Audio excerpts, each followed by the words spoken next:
welcome to The Hearing. I'm John. And from Chicago's North Side, I'm Scotto. And before we get to this week's album, just want to quickly plug my upcoming single, Running in Place. It will be out this coming Friday, which will be a couple of weeks ago for you. Um, this one had an interesting beginning. It started as just an experiment with a very weird chord. It's a just a regular major triad, but I added an extra flat five, which sets up, and that means nothing to non-musicians, but it sets up a tritone, which is, infamously the devil's chord. Very dissonant interval. Okay. Any I was not aware the devil had a chord. That's where the Doctor Who episode got it from, and there's just Yeah. it's an interval. It's a flat five. It's a very notoriously dissonant and evil sounding, and um, there's a myth that it was criminalized by the church for many years in the Middle Ages. Um, but it's a very tense sounding interval. Used a lot in metal. Um, but that and a minor ninth, which is a half step. It's the shortest distance between notes in Western music. So it's a very dissonant chord, but I found a way to make it interesting. And then the lyrics, I was kind of just free associating until I got like to almost the second chorus. I didn't even have an interpretation of it. Oh, really? I didn't even know what I was writing about until I almost got to the second chorus. Which I think is good because my particular interpretation is not the only thing you can read into it. I kind of feel Yeah. like you can apply a few things. Right. To me, it's about reaching middle age Mm. and realizing, everything has changed and you haven't kept up. But yeah, any kind of major life change, sudden major life change, I think it can apply to. Um, and on to this week's album, which is from 1993, Siamese Dream by Smashing Pumpkins. Smashing Pumpkins are an American rock band formed in Chicago in 1988 and best known for their songs Today, Disarm, Tonight Tonight, 1979, and of course, Bullet with Butterfly Wings, the first two of which appear on Siamese Dream, which is their second studio album. It was released on July 19th, 1993 on Virgin Records, produced by Butch Vig and Billy Corgan, and features Billy Corgan, lead vocals, guitars, and mellotron on Spaceboy, James Iha, guitars, Darcy Retsky, bass guitar and backing vocals, Jimmy Chamberlain, drums, with additional musicians Mike Mills, piano on Soma, Eric Remschneider, cello on Disarm and Luna, and David Ragsdale, violin on Disarm and Luna. Reminder, I don't edit any songs into reviews for copyright reasons, but down in the description, if you're watching this on YouTube, or on our blog at johnscotto.wordpress.com, you'll find links to Siamese Dream on Spotify and YouTube so you can follow along if you'd like. Track 1, Cherub Rock. I like that clean build-up at the beginning. Yeah, that's a great intro. It's a song, of course, we've heard many, many times. This was one of the big hits. Yeah. They really take their time getting to that riff. Yeah. Well, I think it's funny. A lot of people were shocked that Corgan is a prog fan, Mhm.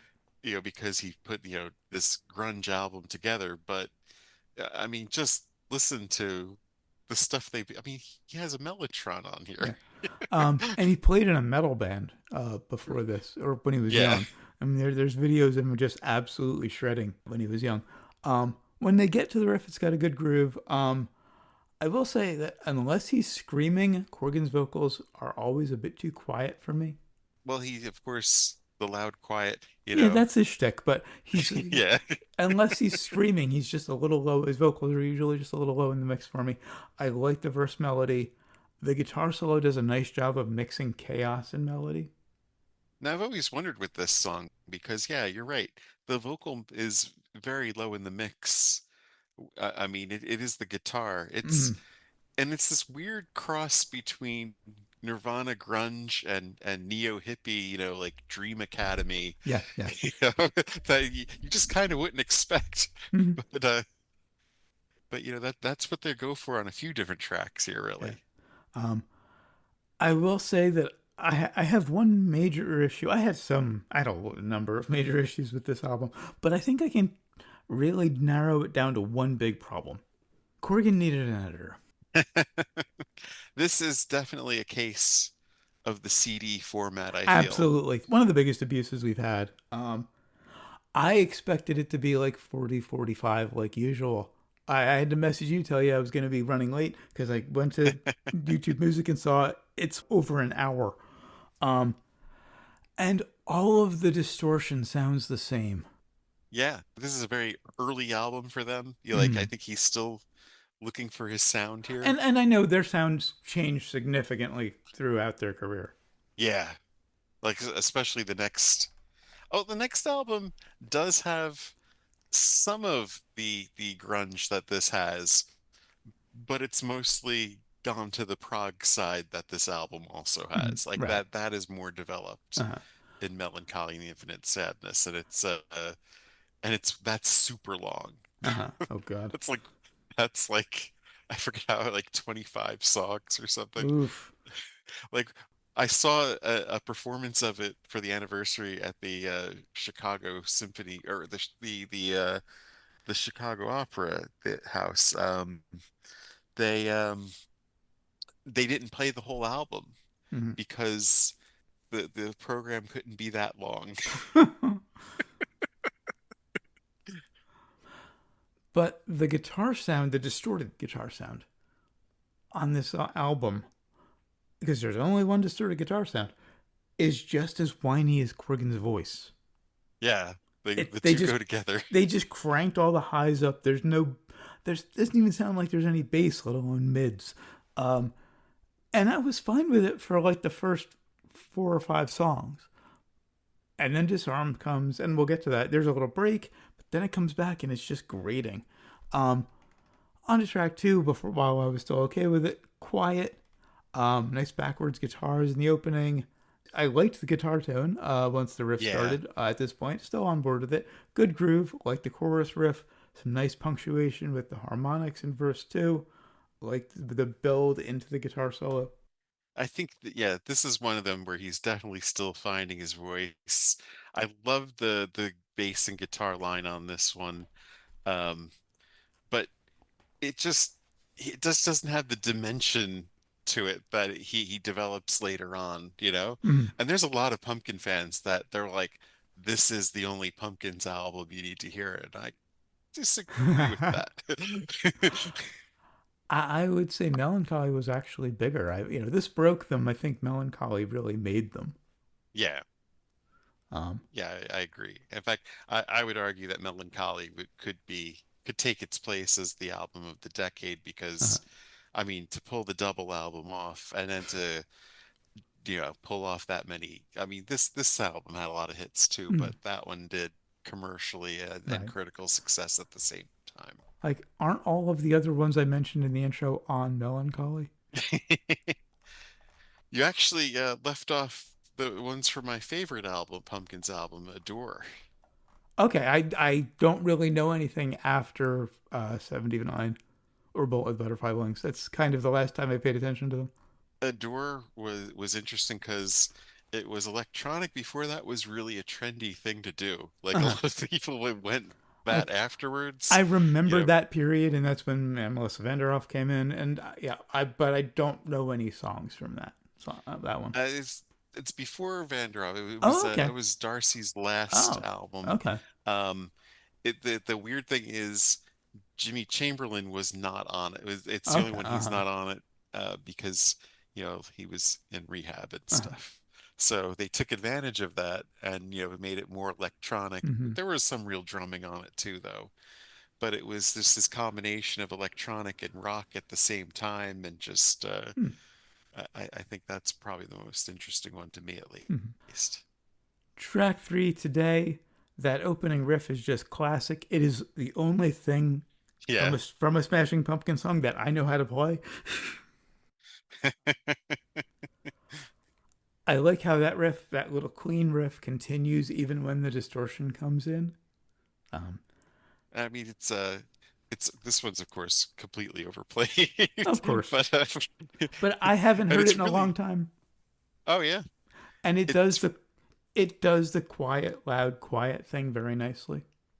it's very the loud isn't very loud in this. It's kind of a Yeah, true. subtle loud. He's really doing the simple power ballad, Hmm. and it's really funny to hear that he was suing some other bands to for you know infringing on this, and it's kind of like You didn't invent the power ballad, dude. To quote that YouTube comment on an episode of Billy's podcast, Billy Corgan really insists upon himself. And that actually makes me wonder, and this is not necessarily related to the album, though that does involve the original lineup. Because once they started having success and changing lineups, it became a prestigious gig. But why did these original three stay with him? And Well, and I say that as someone who is a bit of a control freak myself, which is why I'm a solo artist. I mean, they left for a while. Like Uh, uh, Chamberlain was the only one that really stayed with him until not that long ago. okay. Like the last couple Well, albums. I mean, yeah, That they've all been in and out of the band, and well, obviously Darcy left and went just stayed Yeah, out. Darcy, Um, yeah, never came back. Eha's been in and out, I know, but like, how do you stay with this guy for like what 3 or 4 albums at least they all did together? Yeah, Iha stayed. I'm trying to remember how late he stayed till.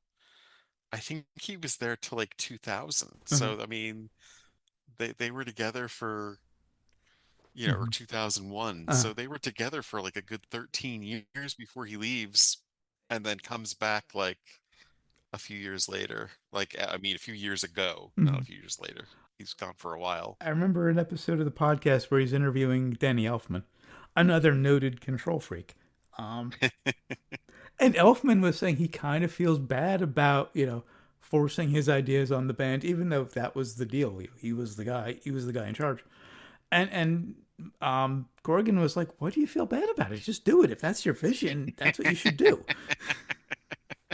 And yeah, we see it from the outside, and we think of a band as like this whole group, but Mhm.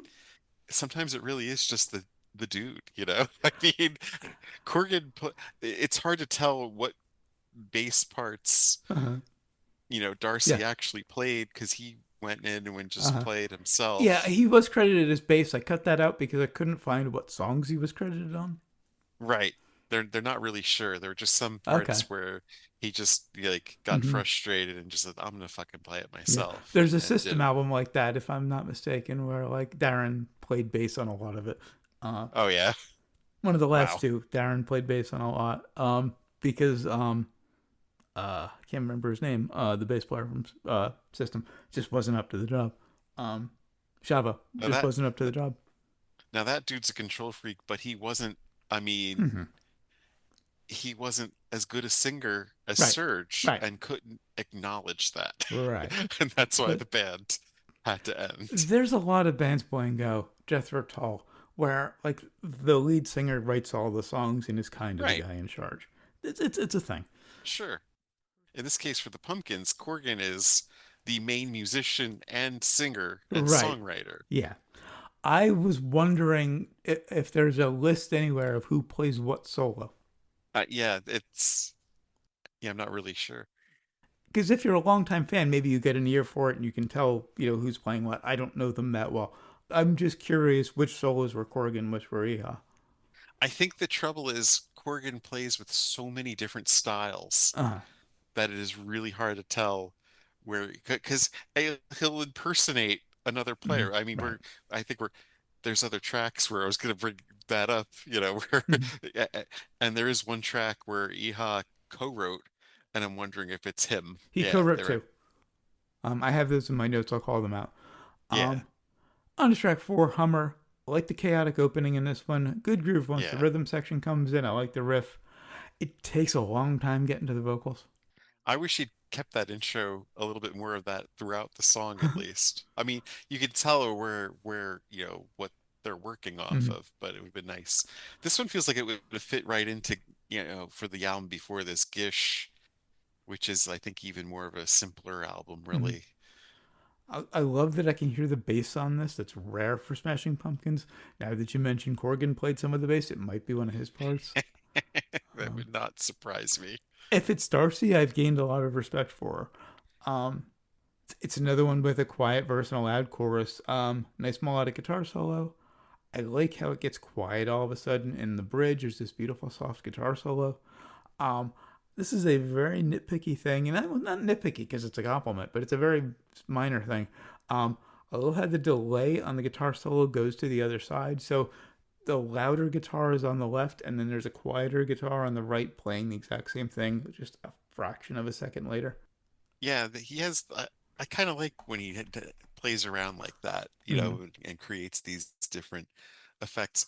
And the textures he accomplishes with the guitar, I really hadn't noticed all of them in the past Mm-hmm. until like, listening to them really carefully in this on these, couple listens. Uh-huh. On to track five, Rocket. Love the bass line and the tone in the intro. Maybe it's Corgan again. Good groove. This one feels very psychedelic. This is probably my favorite of the singles that Uh, were on this. Maybe because it wasn't as overplayed, but I mean, it's very Zeppelin to me. oh yeah, yeah. It's We'll get to another one later that is very, very Zeppelin for a bit. traveling Riverside blues Yeah, meets yeah, yeah. Kashmir. Uh-huh. Yeah. The Um, video was a lot of fun for it too. The like little kid versions of the band building a rocket in their backyard, and I think nice, they like nice. when they come back from there, they somehow lift off, and then when they come back, they're these real old versions of themselves. But this is the point where I was really getting tired of the one guitar sound. I wonder why he didn't try to go for multiple guitar sounds of the album. It's very And interesting. well, I say one guitar sound. I mean, when the distortion kicks in, there's one kind of Yeah. distortion. With the clean stuff, there's a lot of different variation, but there's one distorted sound, and it was getting kind of monotonous. Also, Corgan at this point was making me sympathize with all of the people who say that they can't listen to Rush because of Geddy's voice. I think I like his voice better than Getty's, honestly. I mean, it's emotive. It's not, it's, They're both acquired tastes. On to track six, Disarm. This is my pick for favorite. It got a lot of play, but I have loved this song since the 90s. Love the sound of all of the acoustics, love the bells, love that riff played on the bells. There's a good tense groove. It's nice to finally be able to understand the lyrics, I guess. Um, it's definitely the most overplayed one here. and even though I just said, he makes me sympathize with people who don't like Eddie's voice, I will say I like his voice on the softer songs. Yeah. I mean, that was the thing. He really used his voice in different ways. Mm-hmm. And sometimes it was to be whiny, and sometimes it was to just emote, you know. Mm-hmm. I love those big hits in the chorus and all the strings. But I got tired of this one even back in the day, and I haven't really gotten back into it, Huh. honestly. It was one that I would skip a lot. Mhm. Track 7, Soma. This is one of the two co written by Corrigan and Iha. And it's my pick for strongest. Okay. It's there's just so much going on here. Just like I know this could be soft, loud perfection, you know? This one pissed me off, I'll be honest, Oh because yeah? it was almost my favorite. It almost unseated a Disarm. And if they had kept it quiet, it would have. But then that Oh, fucking but no. annoying distortion had to kick in. But before we get there, nice, soft, dreamy arrangement. Yeah. Love his voice on it. Uh, I was very happy it didn't suddenly get loud in the chorus. I like how the rhythm stops in the second verse. Nice slight build into the second chorus. I like all the sounds on the right during the solo. And then it had to get loud, and I just got bored. And I have a note at the end. Oh, don't bother getting soft again for the ending. I think it's easily Billy's best guitar work on this. Mm-hmm. On this album. I mean, you'd only heard this one first, I think you might have a different attitude about it. Um, and of course, I'm not sure if it is Corgan's Oh, guitar work right, right. actually. This could really be Iha, Mm-hmm. in that soft Yeah. part. But yeah, that solo is just, I mean, it's one of my favorite solos, Uh, honestly.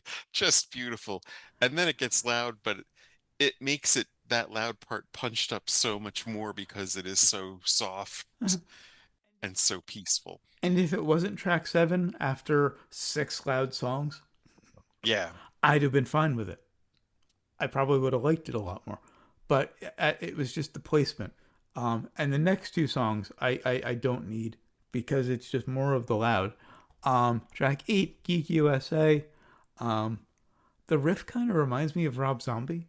And Les Exorcisto came out the year before this. White Did Zombie it? had 3 albums out before this was made. So he I very well may have forgot. been borrowing from Rob Zombie. Um, I forgot Rotten Zombie went back that far. 88, I think, was the first album, 87 or 88. Really? The year they formed, if I'm remembering correctly. Um, Got a decent groove. Of course, I like the quiet middle.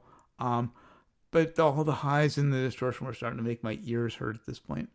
And this one is very similar to a few earlier songs, so you've Mm-hmm. definitely heard this one before Yeah. on here. Um, love Chamberlain's drumming on here. Mm-hmm. Um, but I think he gets better in later Uh-huh. albums. Um, the build from the soft to the loud's cool, I think, and the outro's cool on it. But I think it's just a more maybe a more developed version of what you heard in the earlier singles. Mm-hmm. So honestly, I would get rid of some of the earlier stuff and And go with keep this this one. Okay. instead. Yes. Track 9, Mayonnaise. Another one written by the other one written by Corgan and Iha. Uh, Nice quiet opening. I like that melodic solo. Of course, the distortion has to kick in just before the verse, but it's got a nice groove. Um, I liked that momentary break from all the whiny distortion.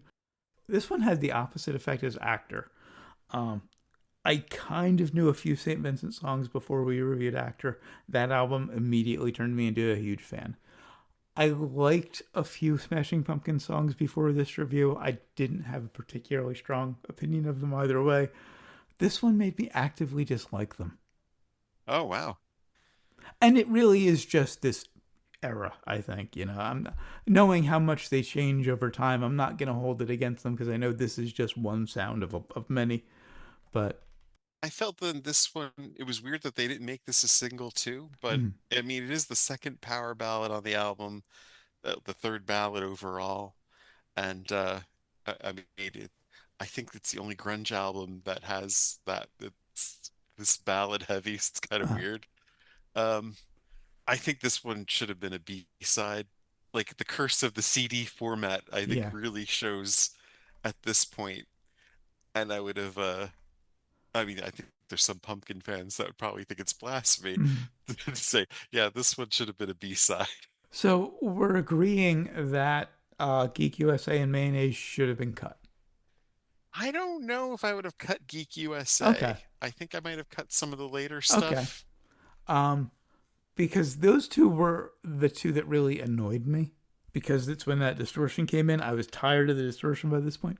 But you know what? You're right, though. That would be 11 minutes. Uh And huh. if you wanted to get this down to To a usual length. 10-minute thing Yeah.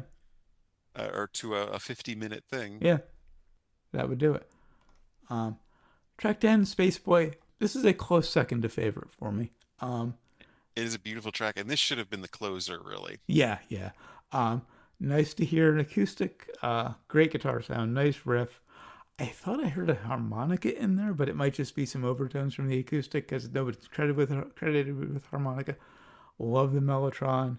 Love the vocal in verse two. He almost gets kind of bluesy. Yeah, any Mellotron is welcome. And yeah, he does put so much into this where it's prog and blues at the same Mm-hmm. time. Uh, I think this is really the roots of the melancholy and adore, Uh huh. sound right here. He gets much more bigger and Uh-huh. theatrical back with the song Tear, which I think is an absolute masterpiece, but you can hear like the early version of that in this song. Okay. So you have to check it out.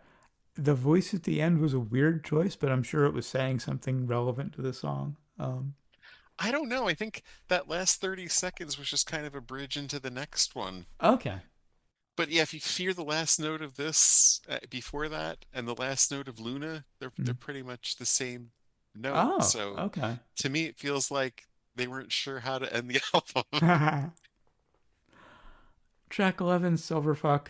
Good opening riff. I like hearing bass again. Uh, Love that the guitar is cut out for the verse. Great groove. Like how the drums are panned, and that's not normally a thing I credit or that I call out in a good way. I usually like it straight down the middle, but they did an interesting job on this one. It made it almost feel like two drummers.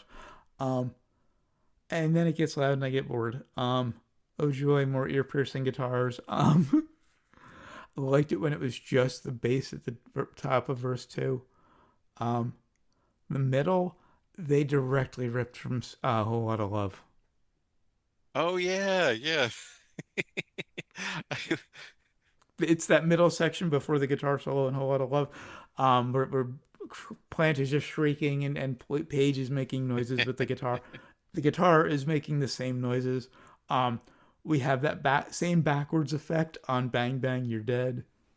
I'd say this isn't the quiet loud masterpiece that Mm-hmm. Soma is, but it's definitely up there because there's just a tensity to that quiet part, you know? Uh, but It is and mostly it's the bass that's uh, doing it too.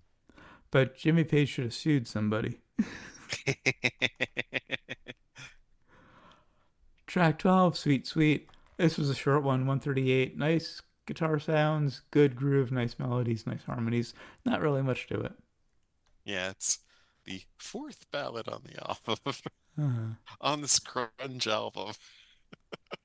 Corgan needed an editor. It sounds like he frequently needs an editor, though. Yeah, like the real late stuff that he's done, Mhm. it's just way too much. Uh, It's just, I mean, it was like a quadruple album he put out. It was insane. It was just like what and that is kind of a common issue with auteurs. Um, and I'll put myself in that category too. We tend to be a little too in love with our own ideas, you know, and someone else saying, maybe don't do that. Maybe like an editor in a novel, it's common. It's a common expression with novelists. You got to kill your darlings. I wonder though if the record company, you know, was about stacking the album with as many songs as possible. Maybe. It's Because hard to tell, of course. because Vig has a great reputation. Right.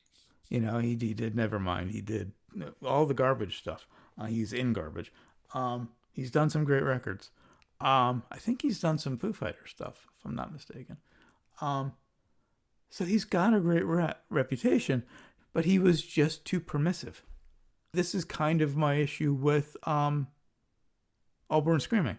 I said Annie needed a producer because she was just a little. Annie's another one. She's an auteur. Uh, she's a little too in love with her own ideas, and I feel like a producer would have sculpted that album a bit I liked that album though more. because it was a turn away from uh some of the other stuff that Yeah, she'd it was a little gone different. on detour on. It's fun. It's good. It just, to me, needs a little more sculpting. It needed a producer. But Vig should have put his foot down and told Corgan, like, we need to sculpt this into something that's easier to listen to. And because Vig has good instincts in that sense. I mean, he took Nirvana and made a pop album for them effectively. Works so well with drummers because I mean between Grohl and Chamberlain, Yeah. I mean, Um, and finally, track 13, Luna. Do like that opening riff, nice guitar sound, nice vocal melody. It's a little too similar to Sweet Sweet for me. Putting them yeah. together made no sense. No. Yeah, in fact I to make this I would have taken out Sweet Sweet and Luna honestly Uh, and ended the album with Space Boy. mm, Like switch Space Boy and Silverfuck yeah. around. I maybe would have put one of them earlier to break up all the loud guitars. Maybe. I would have put Yeah. something in between all of the loud guitars to break all of that up. Um, there's some nice harmonies in the chorus, good groove. Yeah, but it gets a little boring. Uh, Thematically, it made sense for the rest of the album. mhm. You know, the symphonic sound works with Yeah, Disarm and right. Space Boy. The sitar is an interesting Yeah. choice. But yeah, Space Boy would be a better closer. And it felt like they didn't know how to end the album. Mhm. Because, you know, Sweet Sweet could have also been an album closer. Right. So it was kind of like there's four album closers. Now there are three album closers. So, do you recommend it? You know, I was thinking of recommending it just because, you know, sometimes it's good to go into, you know, a band's not their best work as Uh-huh. their intro. but hearing that you like it, I don't know, because I mean, it's not in my top five Pumpkins albums. Uh-huh. I mean, I'll put Melancholy Adore over it, Mm, obviously. I'll put the Machinas over it, and Oceana even. I mean, that's a very late Pumpkins album that was brilliant. mm. And as far as grunge albums go, it's up there though. So you know what? I'm still gonna recommend it because it's really of its time, and if you want to hear something of its time like this, go for it. I was on the fence until about halfway through, and then I just got tired of all of the high end and the whining guitars and the similarity and just the relentless onslaught of another song and another song and another song that is so similar to the one something we've already heard. I obviously don't recommend it. He needed to vary the tuning of his guitar. You know, he had a Uh-huh. lot of the same guitar sounds, and you know, I think part of that is Big's fault, honestly. It's not a tuning thing. Um, it's buy another fucking distortion pedal. Okay, I don't like know which they one he were. used, but get another He, amp and another distortion pedal. Just get a use a different guitar. I think he plays Strats. Get right, a Les right. Paul. Just vary the sound up a bit. They were really going for that Nirvana sound, Hmm. and Kurt had they way they more need versatility in his sound. they needed to leave it behind. That's what he fucking needed. Because Kurt, he needed Jim Babjack. Because Mm. Kurt used Jim Babjack from the Smithereens as a reference. Oh, okay. That was his reference for his guitar tones on Nevermind for some of them. Uh, And Butch Vig should have brought that in. Maybe try out some of the guitar sounds. That is literally the fucking job of a producer, is to not Yeah. just let the guy who writes everything decide everything. Anyway, that's it for Siamese Dream. Until next time, when we'll be revealing Fables of the Reconstruction by REM. This is good older IRS era REM. None of the shiny happy major label stuff. I look Until forward to it. Until then, of course, always remember, never forget, wherever you go in life, there There you you are. are.